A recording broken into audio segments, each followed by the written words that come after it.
I now call upon Mr. V. Gopinathan, President IIT Madras Alumni Association, to say a few words.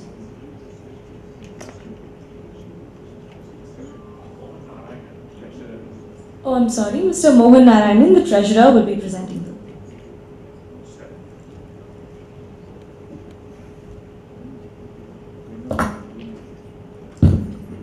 Good morning to all of you. See, being the treasurer of any association of a body or a body is like being the 12th man in a cricket team. You get called whenever the key players are not available. So, so I am here on behalf of the president of MA and MA in general. President Gopi is out of town, he's traveling. Secretary Madhusudan also is traveling. So Professor Nagarajan called me up and I grabbed the opportunity to come and stand before you and give you a few perspectives on what the association stands for and what is the right, I would say, that you have as the existing alumni and the new alumni that became alumni yesterday to contribute to the association and give back and take back over various years going forward. So we have a canned presentation, but I consciously decided not to do that. I'll make sure that it is uploaded into the site so that you have access to the presentation, which covers a lot of data points in terms of what we have done over the years and what we plan to do in the future. But what I would do in the next 5 or 10 minutes is to just give you a conceptual view on what the association stands for and hopefully leave with you a few set of points for you to go back and work at the back of your mind and see how you can participate in many of the activities that we do and make it bigger, stronger and more viable in the future. So what do we stand for? And if I look at from a very holistic perspective, there are three buttons that we constantly, three hot buttons which I call that we constantly press and at every opportunity. So one key button is of course alumni, the second key button are students, and the third key button is society in general. So what do we do for alumni? So Alumni Association is a network of alumni and I think all of you know that. And we need to keep interacting with the alumni to make sure that the bonding becomes stronger and we help each other in the process. So what have we done over the last few years? When the latest office bearers that we took role 2 years back, one of the key initiatives that we launched is creating different chapters and making them more energetic across different states in India and also abroad. So the Alumni Association Chennai chapter has always been strong. Obviously because of the close connection to the institute. What we did vitalize over the last 2 years has been the Bombay and the Bangalore chapters, which have become very strong and they have become self-supporting and we do a lot of activities with them. So any of the alumni who are now based in Bombay, Bangalore, please reach out to those associations and those chapters to make sure that you are able to contribute and take part in many of the activities that we do.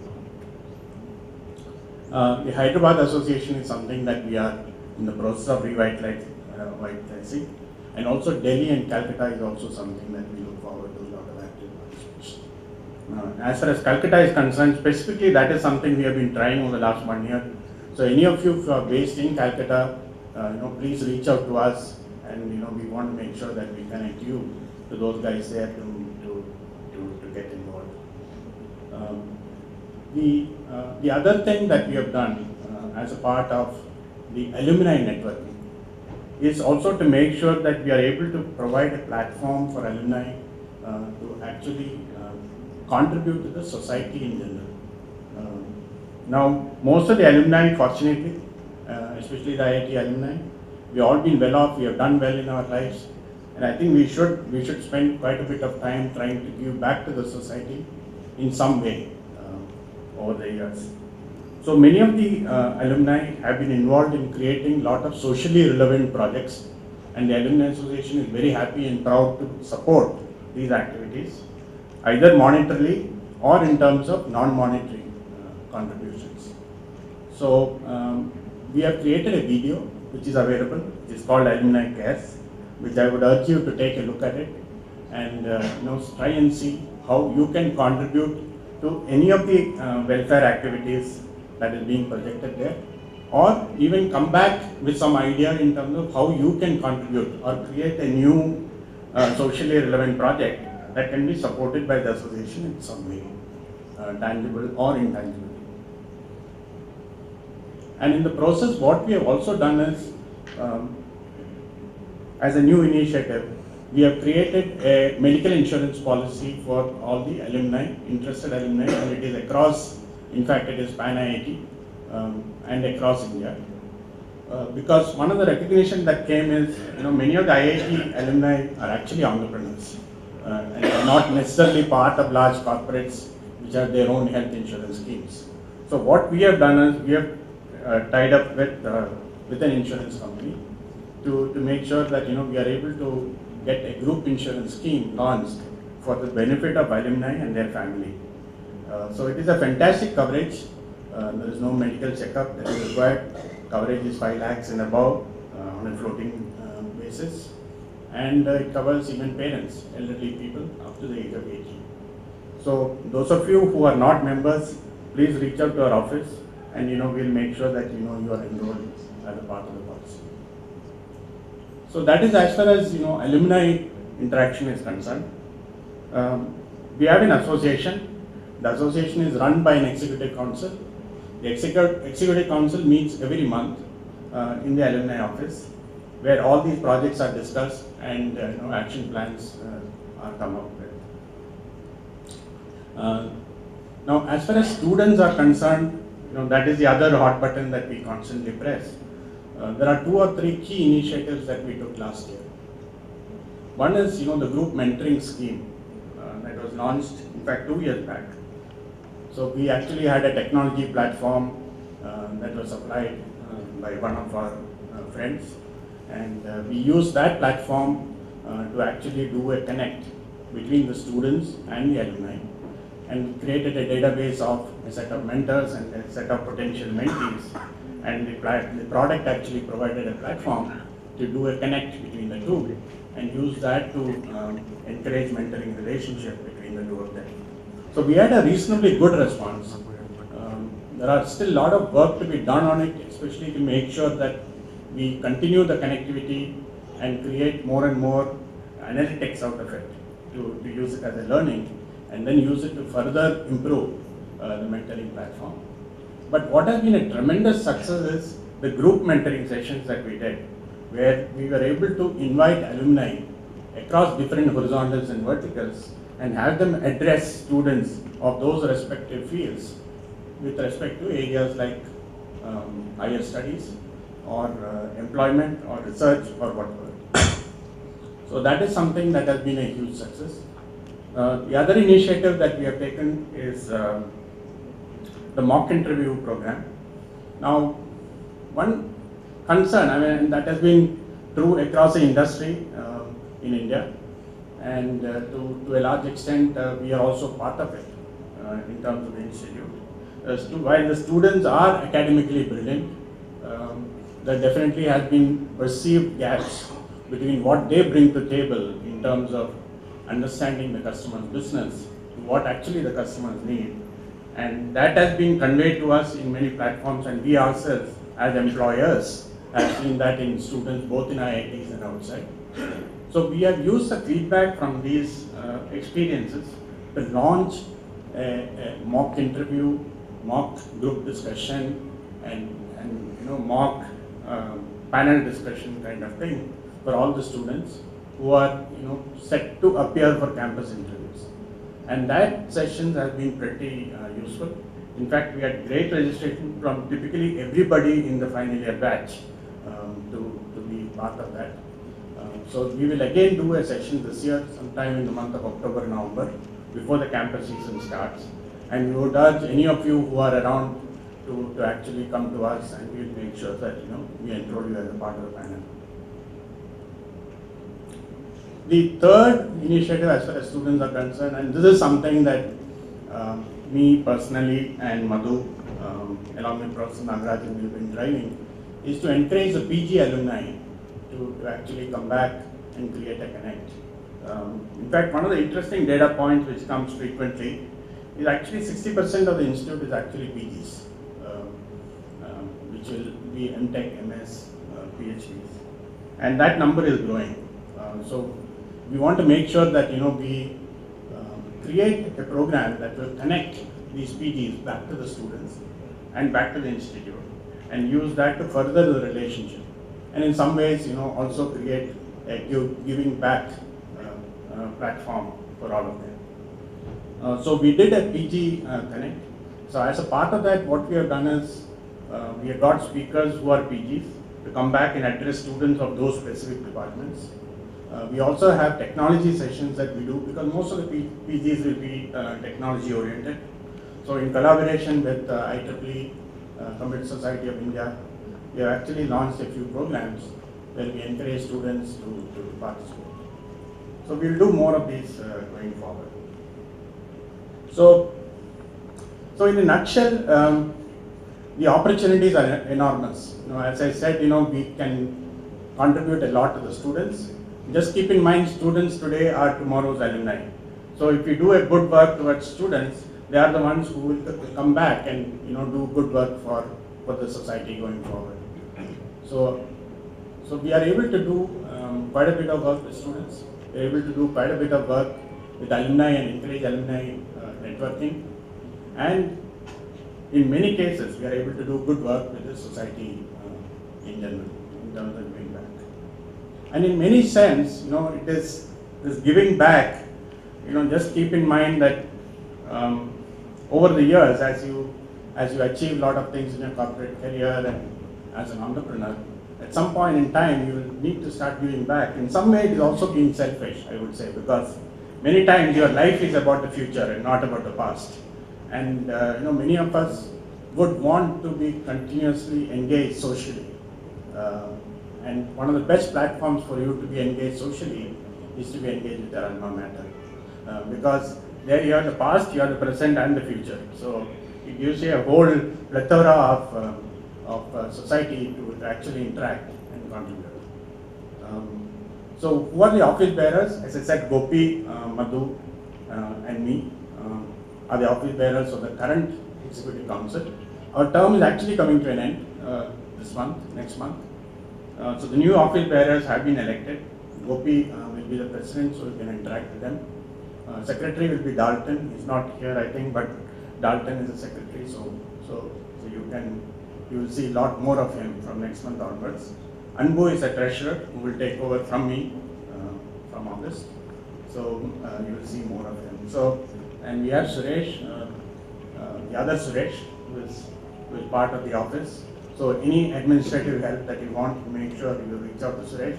Our office is just down the hostel zone, so reach out there and become. So two messages I wanted to give. So, who are already existing alumni, all these messages is nothing new. So this request is only to make sure that you get your thinking caps on and try and see what more you can do to actually contribute and work with the Alumni Association. And as far as new students who have become alumni are concerned, I think this is an opportunity for you to start enrolling yourself into the Alumni Association and start contributing in a small way. It will take time for you to be very active because you will have other priorities right now. But start working on it so that we can all work together. So we work closely with the Office of International Affairs. So we basically have the same objective. The Alumni Association gives an outside-in perspective. The International Affairs, they give an inside-out perspective. So the two merge together and we can create a wonderful ecosystem here for the overall benefit of the institute, the students and society. So with that request, I thank Professor Nagarajan for giving me an opportunity.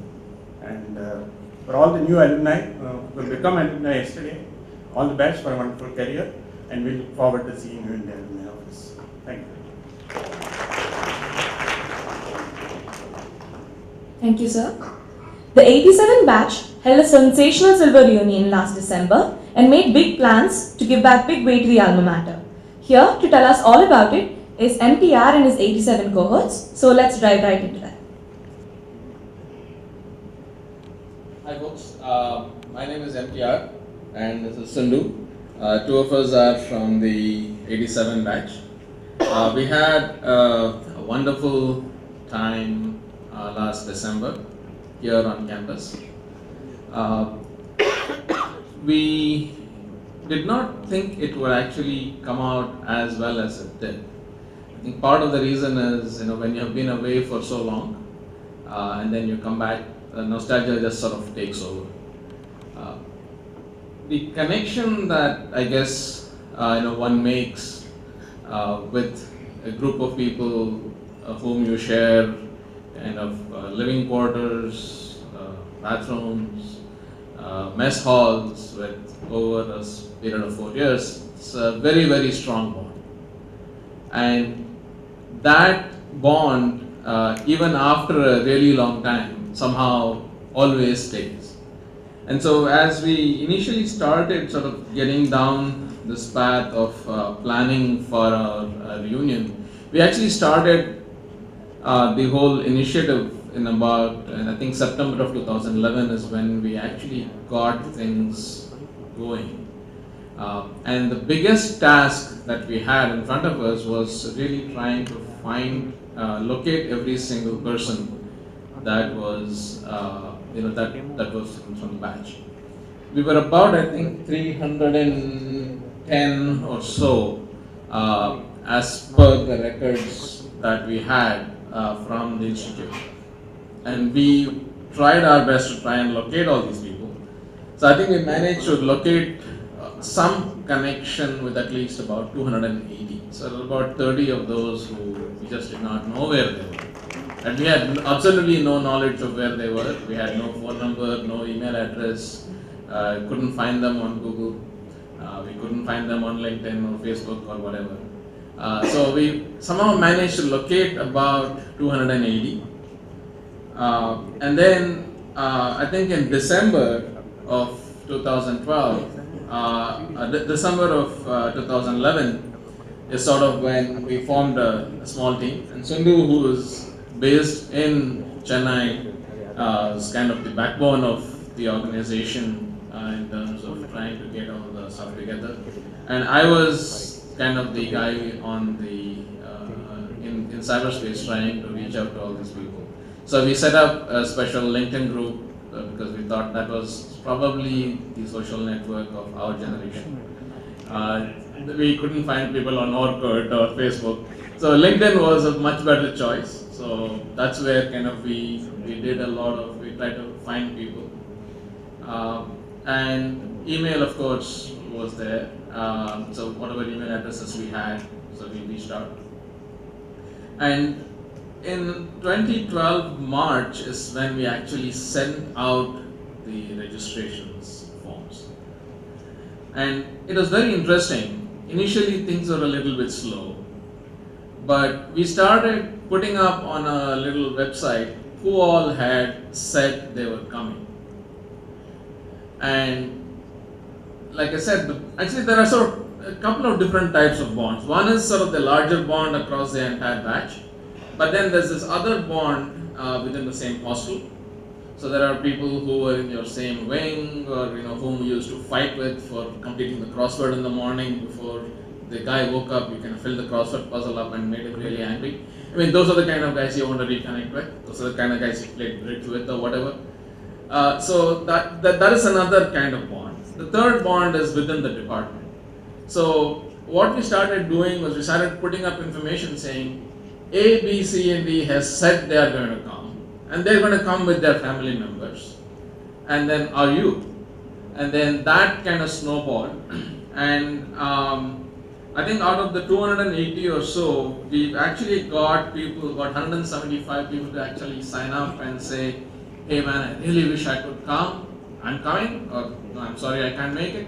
But actually, we had positive acknowledgements that people knew that the reunion was happening from 175. And we had about 105 people actually land up on campus, and several of them actually last minute registrations. So last minute they just landed up here on campus. Some guys actually even from overseas. They just, as they saw who else was there and said this is an opportunity of a lifetime, sort of come back and meet all these guys. So they just showed up. So we had about 105 people on campus, and several people came with family members. I think about 65 or so with family. Sundhu can tell you about all the stuff that we did about trying to herd all these cats in. It was quite an interesting experience.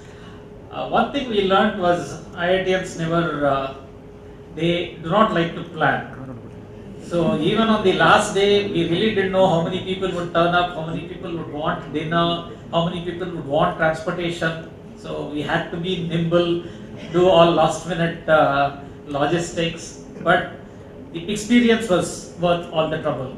At the end of those 2 days, 3 days, it made up for all the trouble we had and all the hard work we had to do. And actually, I think the 25th year is really a really nice time, because I think it's kind of the time when people are sort of reasonably settled in their careers. They probably have children who are kind of college age, so maybe they want to bring their children and say, hey, this is where I went to school. Maybe you want to try and get them through JEE as well.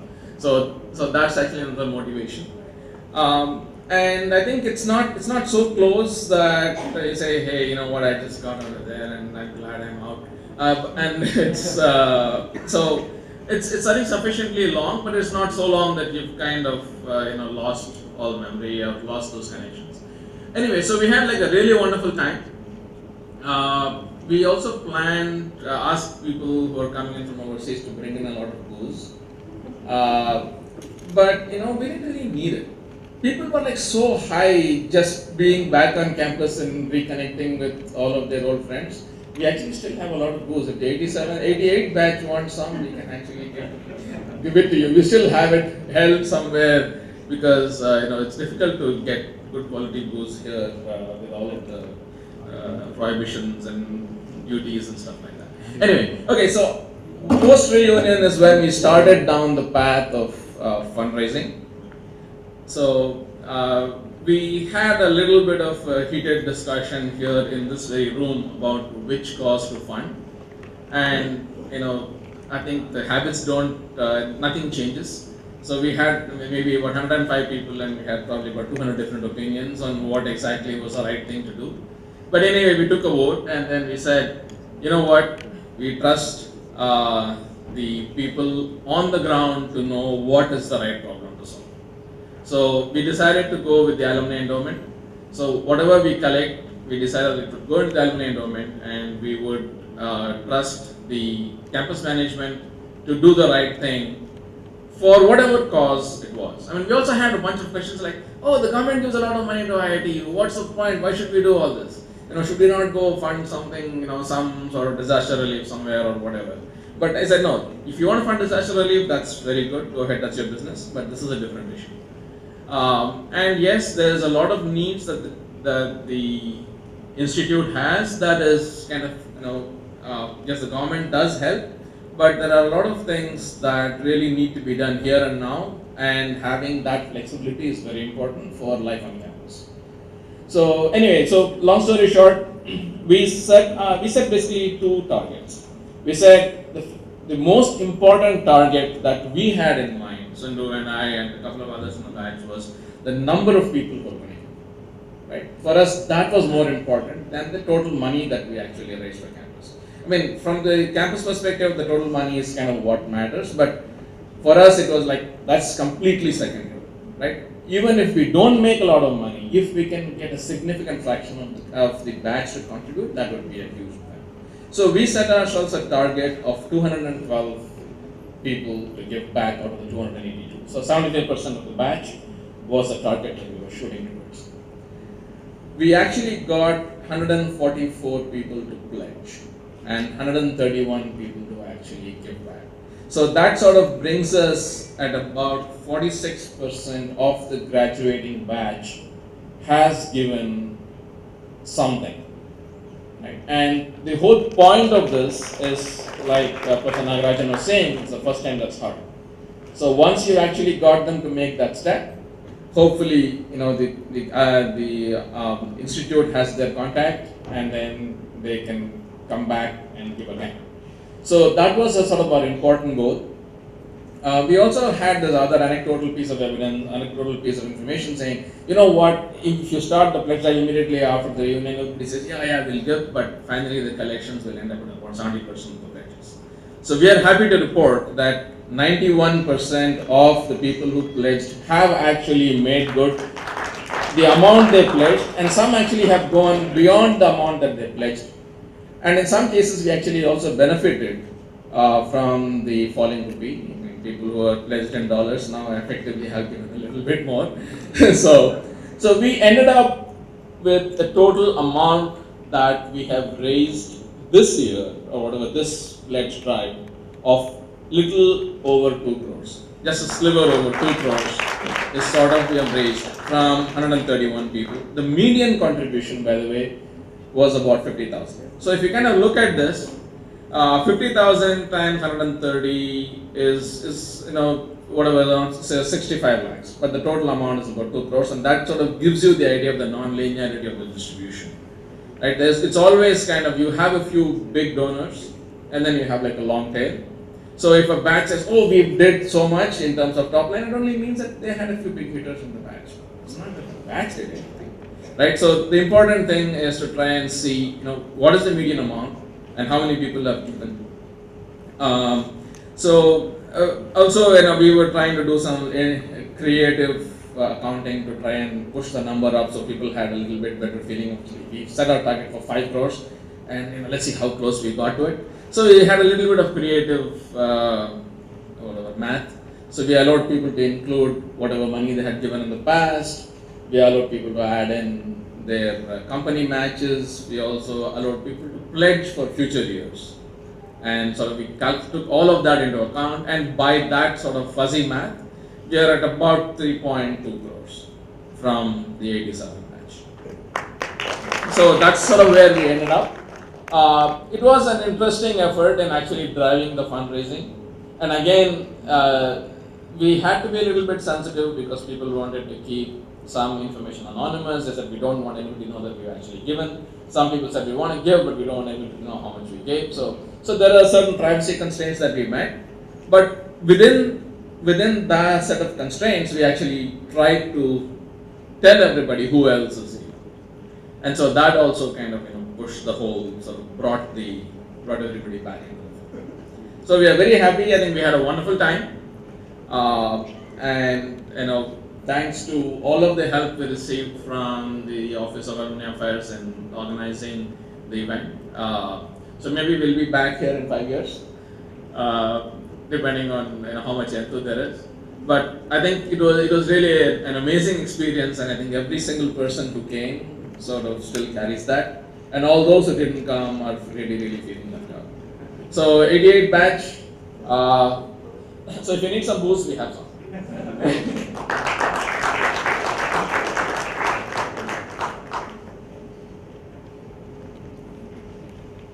The 88 batch has a tough act to follow as they gear up for their own silver union. Typically though, they have it all under control, so here's Mr. Krishnan with the details.